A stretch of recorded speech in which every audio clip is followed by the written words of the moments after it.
It is described as heaven on earth. Yet today, these jagged peaks and alpine lakes form one of the most volatile borders on the planet. The valley's origins are tied to a Hindu myth. Legend says a vast body of water called Lake Sadisar once submerged the region, until the sage Kashyapa drained the basin to reveal a fertile, hidden valley. This geography placed the valley directly on the path of Central Asian trade routes. It didn't take long for the region to grow into an intellectual hub where the core philosophies of Hinduism and Buddhism were debated and refined. By the 14th century, Islam arrived, not through the edge of a sword, but through the teachings of Sufi saints. They prioritized peaceful cultural integration, blending their faith into the existing spiritual fabric of the valley. This layering created a sophisticated, harmonious Kashmiri identity. The region became a beacon of intellectual and cultural prestige, a prize that would soon catch the eye of neighboring powers. When the Mughal Empire looked north, emperors like Akbar and Jahangir saw more than just territory. They saw a sanctuary. They claimed the valley as their ultimate imperial retreat. They committed vast resources to reshape the landscape. By building symmetrical gardens and complex water systems, the Mughals cemented its reputation as a man-made paradise. But as the Mughal sun set, the valley's stability evaporated.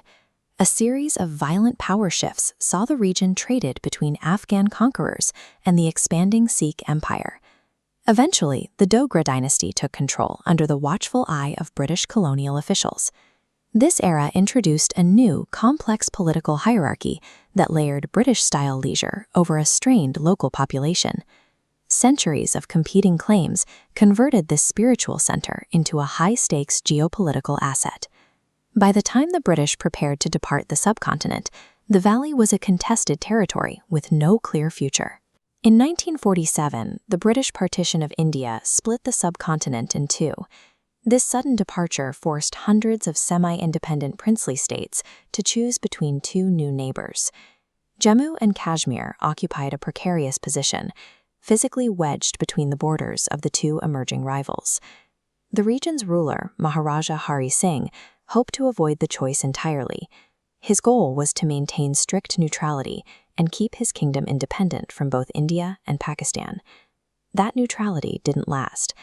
Tribal forces from Pakistan suddenly crossed the border, launching an invasion that sent the region into immediate, widespread chaos. With his capital threatened, a cornered Hari Singh signed the Instrument of Accession. He officially joined the Indian Union to secure the military protection that he could no longer provide himself. The response was instant. Indian troops landed in the valley to repel the invaders, starting the first major war between India and Pakistan. By 1949, the United Nations stepped in to broker a ceasefire. They drew a line through the mountains that physically split the region in two. Hari Singh's signature saved his capital, but it permanently altered the region's fate. His decision turned heaven on earth into one of the most heavily armed, militarized zones in the entire world. Inside India, the state was governed by Article 370. This constitutional rule provided Jammu and Kashmir with a unique level of autonomy, allowing it to maintain its own laws and special status within the Union.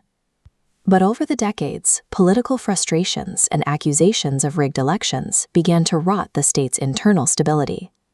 By the late 1980s, these grievances had erupted into a violent, organized insurgency. The violence that followed came at a staggering human cost. Militant groups targeted the region's Hindu minority, triggering the forced displacement and mass exodus of the Kashmiri Pandits. This displacement broke the cultural synthesis that had survived for 600 years. The valley was now defined by its fractures rather than its harmony. In August 2019, the status quo was suddenly discarded. The Indian government moved to revoke Article 370, ending the region's special constitutional status. This decisive legislative pivot stripped the state of its autonomy. It was reorganized into two union territories, bringing the region under the direct administrative control of the central government. The move polarized the nation. Supporters saw it as a path to economic growth and full national integration, while critics viewed it as a betrayal of constitutional promises. Through every cycle of empire and partition, The majesty of this land has remained constant. Jammu and Kashmir may be scarred by history, but it remains the indelible crown of India.